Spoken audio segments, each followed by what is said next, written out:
Hari ini gue mau ngomongin mengenai 3 garam, yaitu garam apa yang sebenarnya bisa kalian gunakan di ikan. Yaitu nomor 1 adalah, kenapa sih kita harus memilih uniodine salt gitu loh. Jadi banyak teman-teman yang nggak tahu bahwa iodin itu sangat-sangat berbahaya ke ikan sebenarnya. Glucose salt ini adalah garam yang mengandung sedikit gula sebenarnya. Arti glucose adalah gula, salt adalah garam. Jadi gula dan garam yang termix menjadi satu. Oke, ini yang buat teman-teman yang belum tahu. Penggunaan ini adalah buat kita-kita, apalagi di ikan. Itu saat sebenarnya pengiriman. Jadi buat teman-teman yang menggunakan Epsom salt buat bunuh parasit, lu udah salah penggunaan garam. Sebenarnya Epsom salt itu digunakan ya, nomor 1 itu adalah untuk membuang. Jadi udah jelas nih, 3 ini hal berbeda banget buat kalian. Dan gua berharap teman-teman bisa memakai garam lebih cantik lagi ke depannya buat akuarium-akuarium kalian dan pastinya lebih sesuai pada dosisnya masing-masing.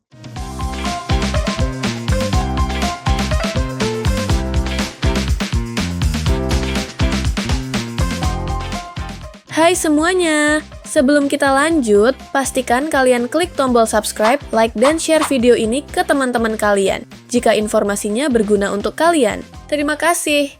Oke, halo semua, welcome back to Jawa Petco. Nah, hari ini karena banyak teman-teman juga yang nanyain mengenai garam, jadi penggunaan garam ini menjadi sebuah hal yang sangat-sangat dominan di dalam dunia akuarium ataupun dunia ikan. Jadi kita akan kasih tahu beberapa tipe garam. Ya, oke. Jadi hari ini gue mau ngomongin mengenai 3 garam, yaitu garam apa yang sebenarnya bisa kalian gunakan di ikan. Yaitu nomor 1 adalah uniodine salt ya. Bedanya uniodine salt, terus habis itu gue akan ngomongin lagi kalian mengenai namanya glucose salt, karena terkenal ini kayak gini salah satu dari glucose salt. Habis itu kita akan ngomongin lagi mengenai Epsom salt ya. Epsom salt yang juga nanti bisa dipakai untuk beberapa treatment ikan, oke? Nah, jadi hari ini gue di sini mau ngobrolin banyak mengenai pertama-tama adalah apa sih perbedaannya dulu uniodine salt sama glucose salt? Karena ini rata-rata banyak orang yang pakai dua-duanya dan kadang-kadang nggak ngerti apa perbedaan dari dua-duanya. Oke? Jadi nomor 1 kita ngomong ke uniodine salt itu adalah artinya adalah garam yang tidak mengandung iodin. Oke, jadi kayak kalau misalnya kita zaman kecil tuh, lu dulu disuruh cek sama bu guru kadang-kadang gitu, pas kita masih SD, gue inget banget pas gue masih di Pekalongan itu kita suruh bawa tuh garam-garam dari masak, terus kita suruh tuang tuh, pakai tesnya warna biru. Nah, uniodine salt itu biasa warnanya itu putih tidak ada sama sekali saat kalian tuang, atau bahkan warnanya tuh sangat-sangat semu, karena kadang-kadang kandungan iodin tetap ada walaupun sangat-sangat minimal. Of course, hal yang terbaik adalah untuk mengecek garam itu asli uniodine atau tidak adalah menggunakan lab ya. Jadi nanti saya akan kasih tahu kalian juga labnya. Seperti ini kita ada cek labnya. Nah, jadi kalau misalnya kalian udah ngomongin uniodine salt, itu cek paling gampangnya seperti itu. Kenapa sih kita harus memilih uniodine salt gitu loh? Jadi banyak teman-teman yang nggak tahu bahwa iodin itu sangat-sangat berbahaya ke ikan sebenarnya. Saat kalian tahu bahwa ada iodin yang masuk itu, jadi di ikan itu tuh iodin itu mineral yang paling gampang masuk ke blood sebenarnya. Di darah itu cepat sekali. Iodin itu sebenarnya kalau misalnya kalian tahu itu adalah betadine. Nah, ini buat teman-teman yang nggak tahu bahwa iodin itu sangat-sangat berbahaya ke ikan. Oke? Karena dia cepat sekali masuk. Dan habis itu dia bisa membuat hormonal change dan bikin kayak tiroid di ikan gitu loh. Iodin itu bisa nomor 1 bisa langsung nyerang ke gillnya ikan. Jadi dia memacu pekerjaan tiroidnya tinggi sekali.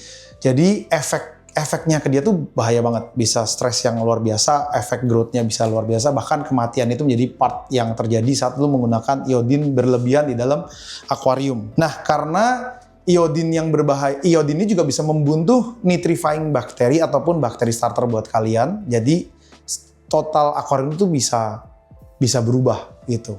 Jadi small dose of iodine itu udah dangerous, apalagi betadine, penggunaan betadine di ikan itu sebenarnya bahaya sekali. Karena itu bisa membunuh banyak sekali bakteri dan hal yang lainnya di ikan kalian. Bahkan cenderung bisa membunuh ikan kalian. Oke, jadi kalian harus menggunakan uniodine salt. Pertanyaannya adalah krosok atau nggak krosok? Sama aja sih sebenarnya gitu. Karena itu cuma ngomongin berapa lama si garam itu melt di air. Bahkan kalau misalnya di air tawar, kalau lu pakai uniodine salt, mendingan kalau lu pakainya banyak, pakainya krosok daripada pakai yang kayak gini. Karena dia lebih lambat salintasnya change-nya lebih lambat, jadi si ikan itu mengalami perubahan salintasnya nggak terlalu cepat sebenarnya. Oke?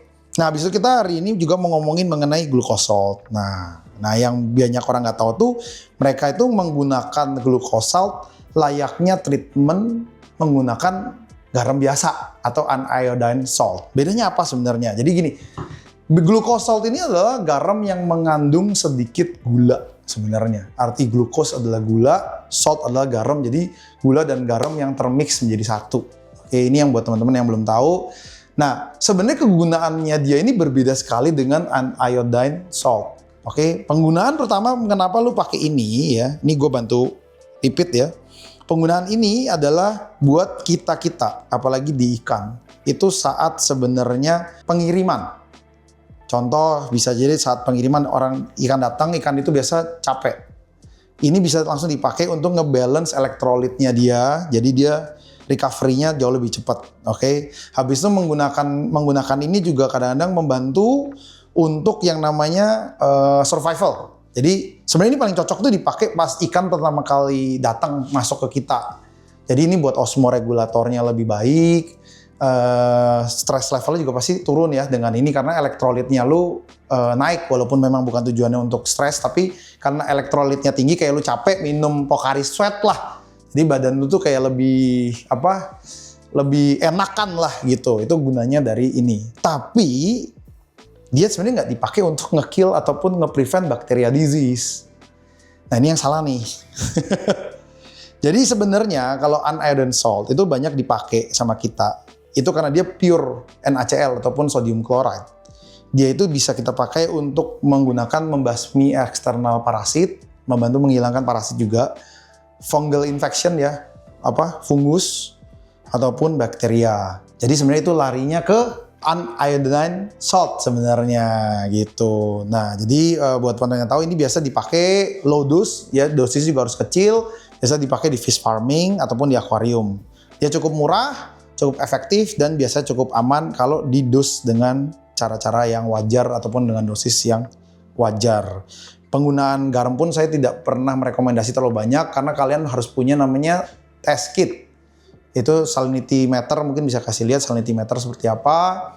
Kalian bisa kasih 0,01 sampai 0,03 untuk ikan air tawar kayak koki ataupun si koi. Di luar dari itu agak sedikit lumayan serem karena dia akan mengganggu osmoregulatornya dia secara total kalau terlalu banyak. Oke. Nah, jadi seperti itu kalian udah bisa lihat tuh perbedaan antara si glucose salt dan uniodine salt. Nah, pertanyaan kedua adalah glucose salt itu dari mana sih? Emang beda-beda setiap brand. Oke, nah khususnya di Indonesia, sebenarnya kadar glucose saltnya di Indonesia tuh memiliki gluka yang sangat kecil.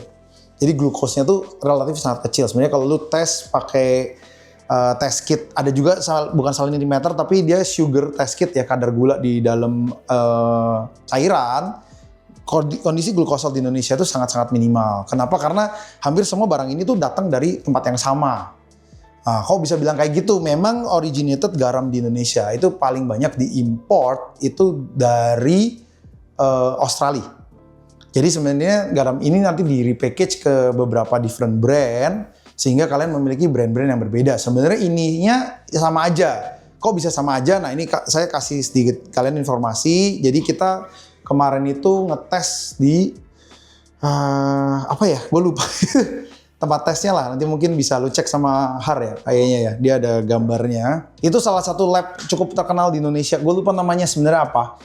Itu biasa buat kita ngetes barang kayak buat kita ke luar negeri, buat kirim-kirim barang ke luar negeri ataupun ngimport barang, itu biasa menggunakan jasa mereka untuk penggunaan labnya. Lab itu udah jelas dicek semuanya dari iodinnya, dari kecepatan larutnya semua, dan resemblance areanya tuh kurang lebih sama. Jadi ini ada semua nih. Jadi gue bisa kasih tahu kalian bahwa glucose salt pun sebenarnya nggak terlalu beda di Indonesia. Tinggal perbedaan di brand ataupun perbedaan di size ataupun perbedaan di harga. Jadi buat kalian yang memang pengen tahu lebih lanjut mengenai Korea Miracle Salt, kalian juga bisa cek sendiri. Dan gue bisa kasih tahu kalian perbedaannya sebenarnya itu aja. Dua barang ini punya perbedaan itu. Jadi uniodine, glucose salt ataupun yang di depan kita ada merek namanya Miracle Salt dan ada beberapa brand lain pastinya di Indonesia. Dan habis ini gue juga akan ngomongin sama kalian mengenai Epsom Salt. Nah, ada lagi yang namanya Epsom salt, guys. Nah, untuk Epsom salt kali ini tuh sebenarnya ini banyak yang salah. Epsom salt tuh bukan salt sebenarnya. Oke. Jadi sebenarnya Epsom salt itu adalah nama kimianya adalah magnesium sulfat. Jadi MgSO4 itu adalah nama untuk kebutuhan nama Epsom salt. Berbeda dari karakter garam, Epsom salt ini harus dipakai dengan dosis yang tepat. Nah, ini pun sebenarnya bukan obat. Oke, jadi kegunaan pertama adalah nomor satu, gue kasih tanda bahwa Epsom salt itu nggak bunuh parasit. Jadi buat teman-teman yang menggunakan Epsom salt buat bunuh parasit, lu udah salah penggunaan garam. Sebenarnya Epsom salt itu digunakan ya, nomor satu itu adalah untuk membuang air malah keluar dari dalam body. Oke, satu garam uniodine itu memang buat buang bakteri lah, parasit lah. Si glucosal ini buat kayak nambah cairan di dalam badan. Berbalik dengan Epsom salt itu sebenarnya untuk membuang air dalam badan ikan. Oke, ini perbedaan yang benar-benar kontras ya. Jadi satu lu bisa pakai buat A, satu lagi cuman buat B, satu ini buat C. Nah, ini banyak orang tuh jualan garam beda-beda brand. Satu brand, oh ini bisa ini semua gitu. Oh garam buat ini. Ini generalizing yang very stupid ini sebenarnya. Jadi ini gue akan bantu lu understand. Oke, jadi kenapa membutuhkan garam yang membuang liquid dari badannya kali ini? Oke, seperti ini karena barang ini dipakai buat kita tuh untuk men-treatment swim bladder disease. Oke, swim bladder disease itu sebenarnya kita ngomongnya itu kayak float. Ikan ini kebalik coy. Jadi bisa kebalik ke atas kayak di ikan koki ataupun lebih seringnya di koi itu di bawah. Walaupun dua-duanya bisa ya, sama-sama bisa sinknya gram negatif atau positif itu bisa dua-dua terjadi. Tapi ini biasa dipakai untuk membantu ikan memiliki keseimbangan lagi karena dia buang tuh fluidnya, dia lebih kurus, jadi dia bisa normal ya. Oke. Bloating ya, jadi bloating itu dia bloat ya. Jadi dia bisa bantu Epsom salt ini untuk membuang berak. Oke, jadi kadang-kadang kalau ikan lu lagi bloating, dia itu butuh buang berak aja sebenarnya. Jadi dengan menggunakan Epsom salt, ikan ini gampang sekali berak.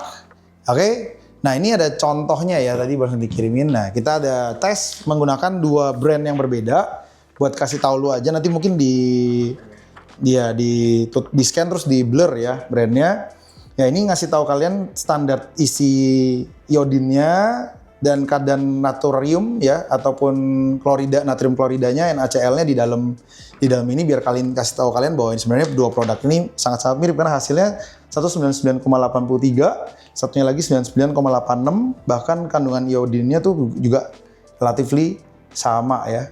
Plastiknya pun sama, beda brand aja. Jadi buat kalian ini sudah kita cek di Sukovindo. Ya, jadi ini pasti sudah terpercaya lah kalau Sukovindo. Jadi bukan kata Niko tapi kata Sukovindo ya. Oke, nanti di scan aja. Balik lagi ke Epsom. Epsom gunanya buat bloating, khusus nih ya, buat sinking ataupun floating disease. Bloating, satunya lagi nggak kalah sama. Dia kena sisik nanas. Nah, sisik nanas itu salah satu caranya adalah ngebuang liquid. Pakainya apa? Pakainya Epsom salt. Sekali lagi di sini pun saya tulis dia cuman reduce swelling atau menurunkan semacam bengkak. Pembengkakannya tuh penurunin. Tapi dia tidak cure infectionnya. Dia tuh tidak bisa membenerin yang problem karena seperti ini dibilang dropsy itu membutuhkan antibiotik untuk menyelesaikan dropsy. Jadi Epsom salt ini membantu untuk dia membuang liquidnya, tapi tanpa antibiotik dia nggak bisa sembuh. Antibiotiknya apa? Udah saya lihat waktu itu pakai Focus kalau ikannya masih makan, pakai Kenaplex atau pakai Sulfaplex dari Sichem ya. Oke.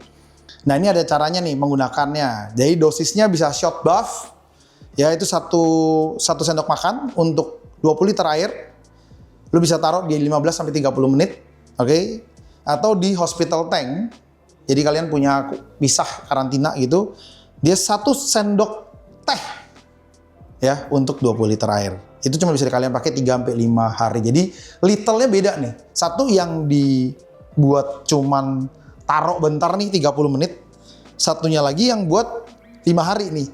Jadi yang 5 hari itu nggak boleh dosisnya sebanyak yang 30 hari. Gue ulang ya. Dosisnya tuh 1 sendok makan untuk 20 liter buat buff. Satunya lagi itu adalah 1 sendok teh per 20 liter untuk karantina 3 sampai 5 hari. Oke, jadi bedanya satu yang non sodium itu kan sodium chloride atau NaCl. Glukosol juga NaCl base-nya, cuma ada glukosnya.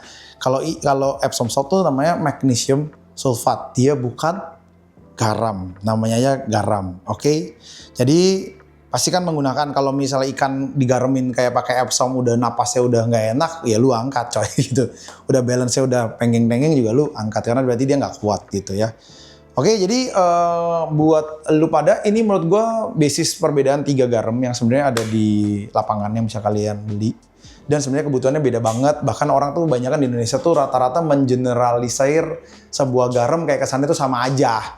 Sebenarnya beda kegunaannya gitu. Jadi kalau lu buat cari bakteri, antibakteri, jangan pakai garam glukosol juga gitu. Pakainya garam aniodin aja yang biasa gitu. Kalau misalnya lu mau pakai garam yang glukos, ya lu pakai yang glukos gitu. Bahkan barang yang kayak Epsom ya pakai ya Epsom. Kegunaannya beda-beda, jangan samain ya. Jadi udah jelas nih 3 ini hal berbeda banget buat kalian.